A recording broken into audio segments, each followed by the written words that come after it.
Hi friends, అందరూ ఎలా ఉన్నారు? మీరందరూ బాగుండాలని మనస్ఫూర్తిగా కోరుకుంటున్నాం. అలాగనే మన ఛానల్లో వీడియో నచ్చినట్టయితే వెళ్ళే ముందు లైక్ చేసి, షేర్ చేసి సబ్స్క్రైబ్ చేసుకోగలరు. సబ్స్క్రైబ్ చేసుకుంటే రోజు నేను చేసే వీడియో నోటిఫికేషన్స్ మీ దాకా వస్తాయి. మీరు వెంటనే ఆన్ చేసి నేను పెట్టే వీడియోస్ అయితే చూడగలరు.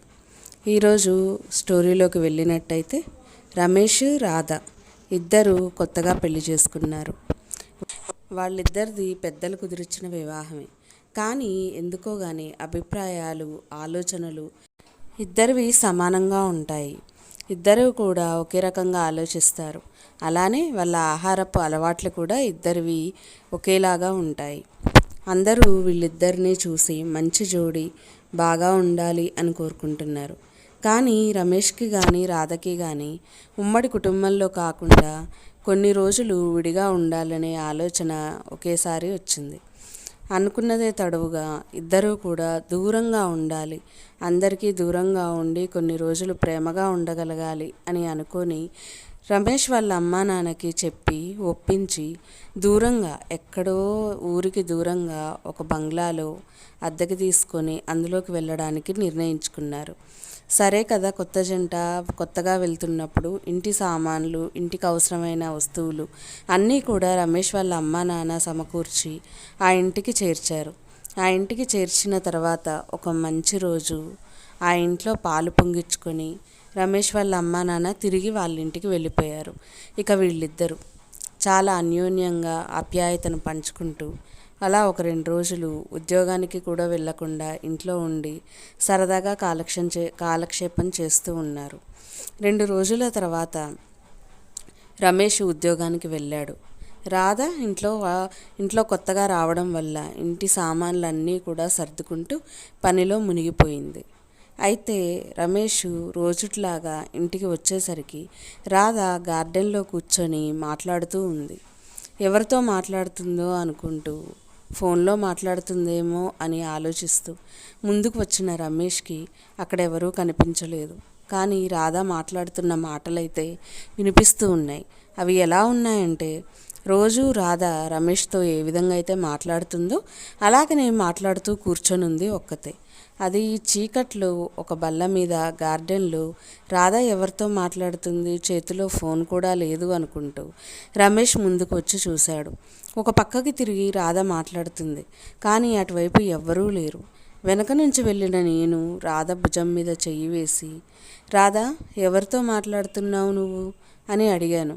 వెంటనే రాధ నన్ను చూసి నవ్వుతూ, ఇంకెవరుంటారండి, ఈ ఇంట్లో మీరు నేను ఇద్దరమే కదా, అయినా ఇప్పటిదాకా నా కళ్ళ ముందున్న మీరు ఎలా నా వెనక వైపుకి వచ్చారు?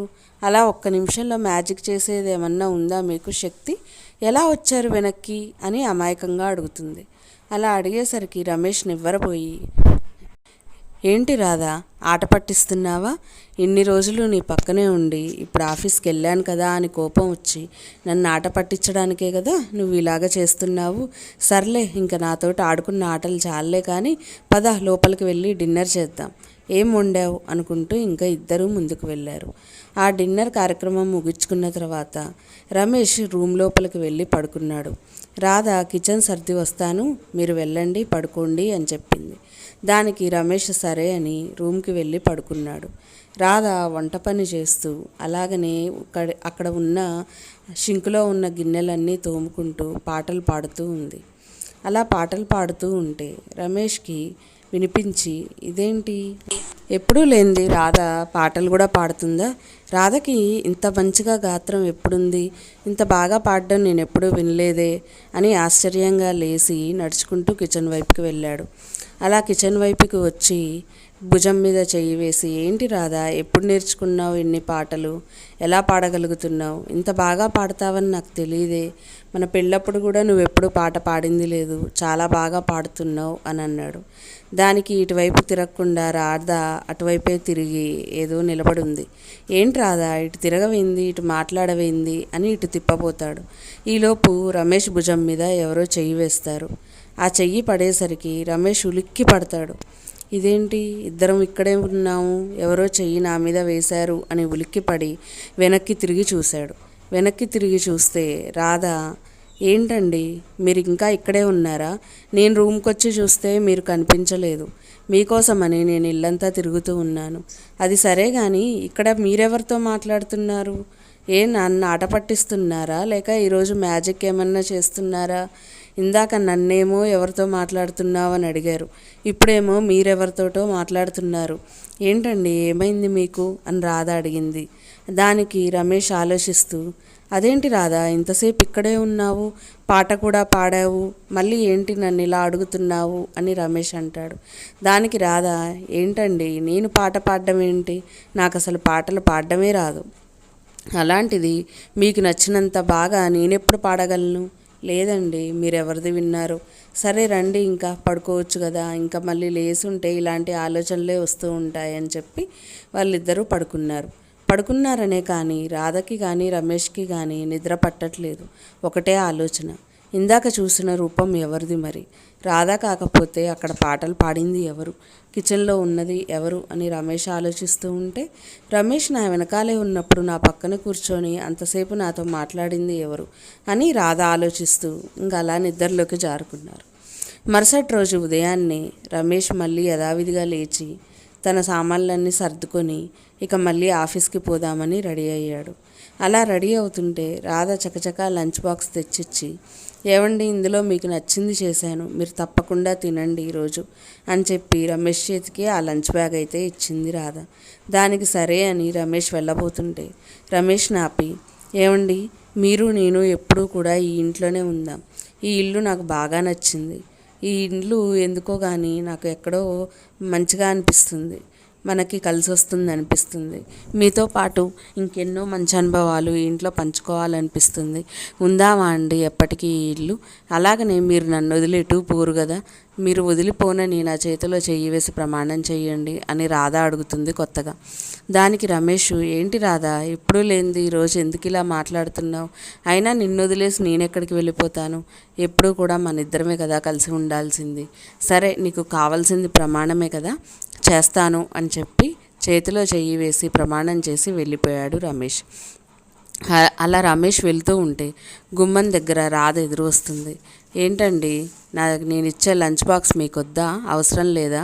ఓహో మీరేంటి ఈరోజు కొత్తగా మీరే సర్దుకున్నారా లంచ్ బ్యాగు, మీ చేతిలో ఉంది అని రాధ అడుగుతుంది.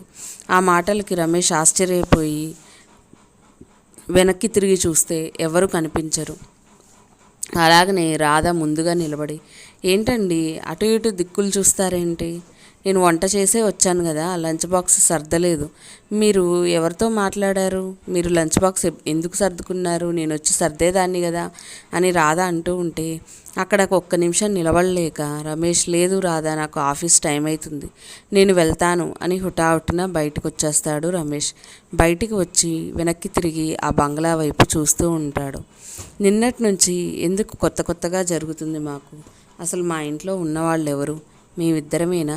ఇంకెవరైనా ఉన్నారా? లేకపోతే ఏవైనా దయ్యాలు ఆత్మలు కానీ మా ఇంట్లో ఉన్నాయా? మాలాగనే ఎందుకున్నాయి? ఉంటే ఇలా ఎందుకు మాతోటి మాట్లాడుతున్నాయి? ఇందాక మరి నేను చేసిన ప్రమాణం ఎవరికి? ఆమె ఎందుకు నాతోటి ప్రమాణం చేయించుకుంది రాధ రూపంలో వచ్చి అని రమేష్ ఆలోచిస్తూ ఆఫీస్కి వెళ్ళాడు. ఆఫీస్కి వెళ్ళిన రమేష్ మధ్యాహ్నం దాకా కూడా ఉండలేక ఇంట్లో ఏం జరుగుతుందో రాధ ఒక్కతే ఉంది, నేను తొందరగా వెళ్ళాలి అనుకొని ఆఫీస్ టైం కాకముందే ముందుగా బయలుదేరి ఇంటికి వచ్చేశాడు రమేష్. అలా మధ్యాహ్నమే రమేష్ని చూసేసరికి రాధ, ఏంటండి ఈరోజు మధ్యాహ్నమే వచ్చారు, ఎప్పుడూ లేనిది అని అడిగింది.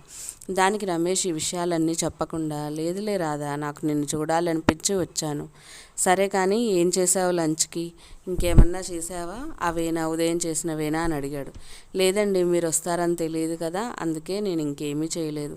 సరే ఇప్పుడు చేస్తాను ఉండండి అని చెప్పి వెళ్ళబోయి కళ్ళు తిరిగి పడిపోయింది రాధ. అలా పడిపోతుంటే రమేష్ పట్టుకొని, ఏంటి నీరసంగా ఉన్నావా, కళ్ళు తిరిగి పడిపోతున్నావేంటి అని అడిగాడు. దానికి, లేదండి నిన్న కూడా నిద్ర పట్టలేదు, ఏవేవో ఆలోచనలు, అందుకని కళ్ళు తిరుగుంటాయి అంతే అనంది. లేదు రాధా నువ్వు పోయి పడుకోపో, నేను జ్యూస్ తీసుకొని వస్తాను అని చెప్పేసి అన్నాడు రమేష్. దానికి రాధ సరే అని లోపలికి వెళ్ళి పడుకుంది. అయితే రమేష్ జ్యూస్ తీసుకొని లోపలికి వెళ్ళబోయేసరికి అక్కడ రాధ నవ్వుతూ మాట్లాడుతూ ఉంది ఎవరితోటో. అయితే లోపలికి వెళ్ళి చూసిన రమేష్కి అక్కడ ఎవరూ కనిపించలేదు. ఏమిటి రాధా, ఎవరితో మాట్లాడుతున్నావు, నవ్వుతున్నావు, ఇక్కడ దాకా వినిపిస్తుందంటే, ఏమండి మీ చమత్కారాలు ఇంకా ఆపండి, ఇప్పటిదాకా ఉన్న మీరు ఇలా మాట్లాడుతున్నారు. నాకు మీతో మాట్లాడుతూ ఉంటే నవ్వుతుంటేనే గొంతు పొరబోయింది. దానికోసమని మంచినీళ్ళు తెస్తా అని వెళ్ళారు. మీతో పాటే కూర్చొని నవ్వుతుంటే మళ్ళీ మీరే వచ్చి నన్ను అడుగుతున్నారేంటి అని అడుగుతూ ఉంది. దానికి రాధ పక్కనే కూర్చున్న రమేష్, ఏం మాట్లాడుతున్నావు, నేను నీ పక్కన లేను, నేను ఇప్పుడే వస్తున్నాను. ఇందాక చెప్పాను కదా జ్యూస్ తీసుకొని వస్తానని, మరి జ్యూస్ తీసుకొని ఇప్పుడే వస్తున్నాను అని చెప్తూ ఉంటాడు రాధతో.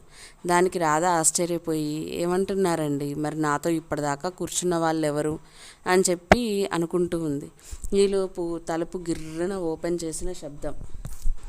ఆ తలుపు శబ్దం అయ్యేసరికి రాధా రమేష్ ఇద్దరు కూడా తలుపు వైపే చూస్తూ ఉన్నారు. అక్కడి నుంచి రమేష్ ముందుకు నడుచుకుంటూ వస్తున్నాడు. అలా రమేష్ని చూసేసరికి రాధ పక్కనే కూర్చొని ఉన్న రమేష్ ఆశ్చర్యపోయి లేచి, నాలాగే ఉన్న ఒక వ్యక్తి ఇక్కడెలా ఉన్నాడు, అతను ఇక్కడికి ఎలా నడుచుకుంటూ వస్తున్నాడు, మా దగ్గరికి ఎందుకు వస్తున్నాడు, ఎవరు మీరు అనుకుంటూ లేచి నిలబడ్డాను. మా ఇద్దరిని చూసిన రాధ, మీ ఇద్దరిలో ఎవరు నా భర్త, ఇంకొకళ్ళు ఎవరు, ఎందుకు ఇలా ఇక్కడికి వచ్చారు, నాతోటి ఎందుకు ఆటలాడుతున్నారు అని రాధ అడుగుతుంది. దానికి ఆ తలుపు తీసుకొని వచ్చిన మనిషి ఏమీ మాట్లాడకుండా, ఇదిగో మంచినీళ్ళు, అడిగావు కదా, దప్పికేస్తుందన్నావు కదా, తాగు అని చెప్పి రాధ చేతికి ఇచ్చి నన్ను చూసుకుంటూ వెనక్కి వెళ్ళిపోయాడు.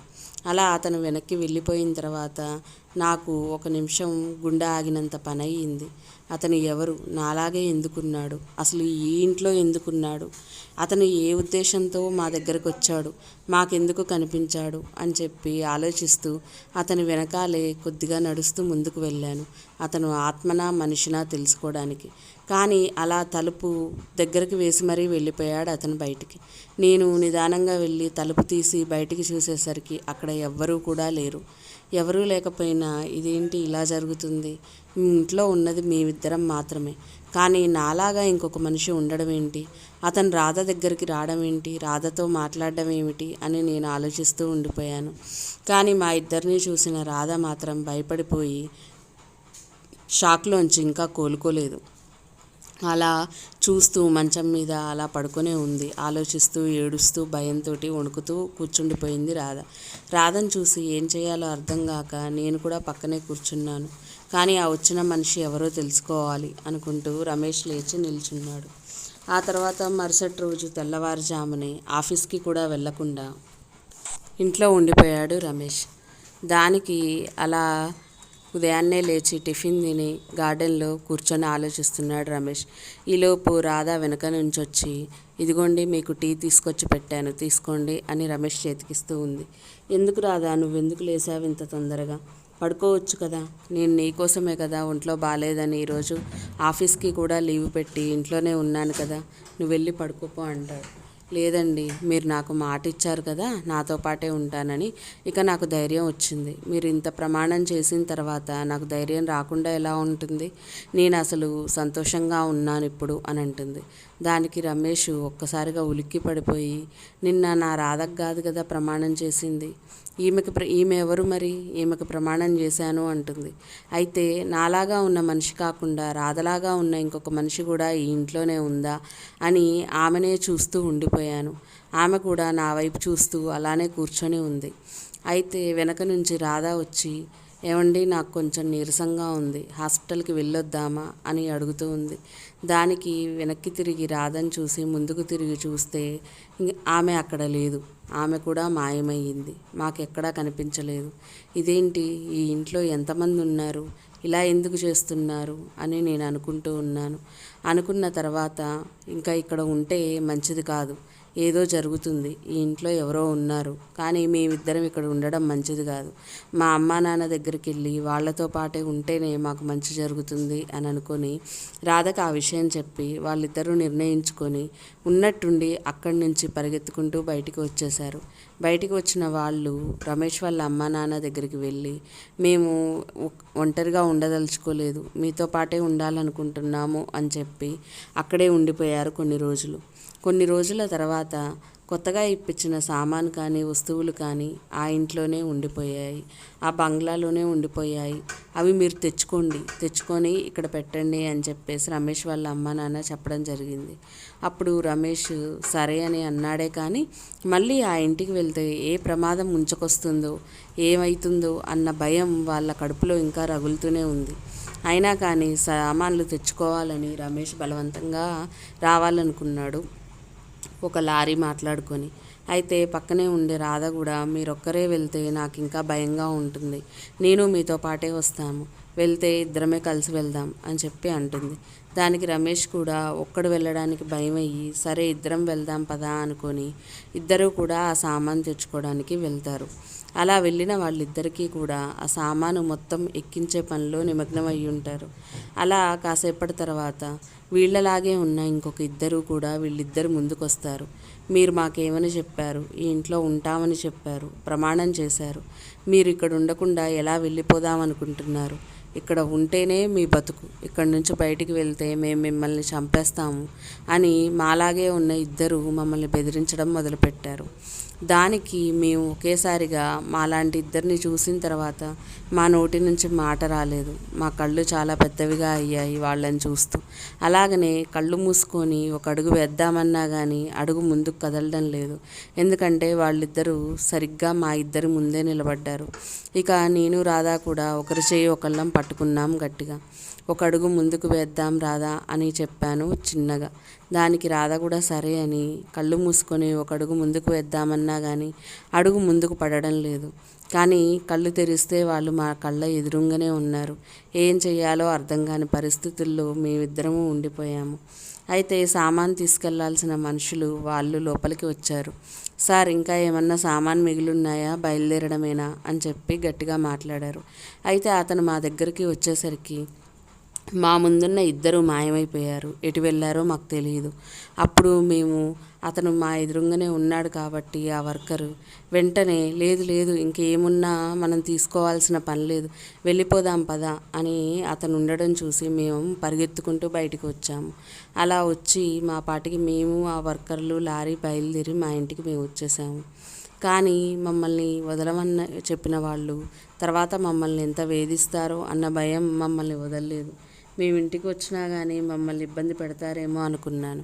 కానీ మా అమ్మ వాళ్ళ ఇంటికి వచ్చిన తర్వాత మాకు ఎటువంటి ఇబ్బంది లేదు. అందరము కలిసి మళ్ళీ సంతోషంగా నవ్వుతూ ఒకేసారి తిని ఒకేసారి ఆనందంగా బతుకుతున్నాము. ఇక వాళ్ళు మా మనసులో ఉండిపోయారు, మా ఆలోచనల్లో ఉండిపోయారు. మా కళ్ళ ముందుకైతే రాలేదు కానీ అందులో వేరే ఇంట్లో బతికిన ఆ కొంతకాలం మాత్రం మా జీవితాల్లో గుర్తుండిపోయే రోజులు. అంతలా మేము భయపడిపోయిన రోజులు. మా జీవితాల్లో ఎప్పుడూ కూడా భయపడని విషయాలు, జరగని విషయాలు ఆ కొన్ని రోజుల్లోనే మాకు జరిగాయి. అందుకే కదా పెద్దలు అంటారు, ఉమ్మడి కుటుంబంతో ఉంటే ఎటువంటి కష్టాలు ఉండవు, బాధలు ఉండవు అని. కానీ ఉన్నవాళ్ళని వదిలేసుకొని మా సుఖం కోసం మేము వేరే ఇంటికైతే వెళ్ళాము. కానీ అక్కడ అనుకోని కష్టాలు, అనుకోని విపత్తులు మాకు ఎదురయ్యి తిరిగి మళ్ళీ మా ప్రపంచానికి మేము వచ్చాము ప్రశాంతంగా అని చెప్పాడు రమేష్, రాధ. ఓకేనా ఫ్రెండ్స్, ఈ కథ మీకు ఎలా అనిపించింది? మీకు నిజంగా ఈ కథ అయితే నచ్చుంటే ఖచ్చితంగా లైక్ చేయండి, అలాగనే షేర్ చేయండి, సబ్స్క్రైబ్ చేసుకొని పక్కనే ఉన్న బెల్ కూడా యాక్టివేట్ చేసుకోండి. అప్పుడే నేను చేసే వీడియో నోటిఫికేషన్స్ మీ దాకా వస్తూ ఉంటాయి. మరి ఇంతసేపు ఓపికగా చూసినందుకు మీ అందరికీ కూడా ధన్యవాదాలు.